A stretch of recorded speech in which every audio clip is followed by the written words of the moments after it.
Ayan, good day mga boss. Welcome to my vlog. Ito na po yung update nung pinaba namin na makina. 1GD sa Toyota Innova po. Ayan, napandar po namin at binibreak in ko na po siya ngayon.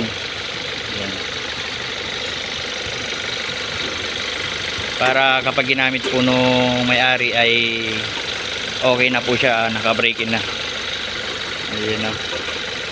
Ito po yun yung issue nito. Ito yung naghalo yung langis sa tubig.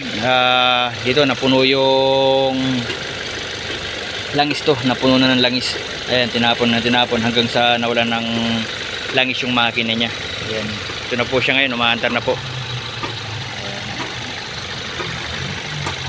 Bali ang naging cause po nito yung kanyang cylinder head.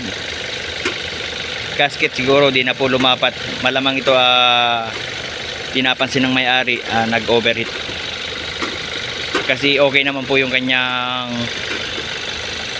oil cooler. Ayun o. Shoutout po sa inyong lahat dyan at salamat sa mga viewers natin dyan. Sino kausap mo? Ayan na, kinukumpleto na po namin yung lahat ng kinalas namin.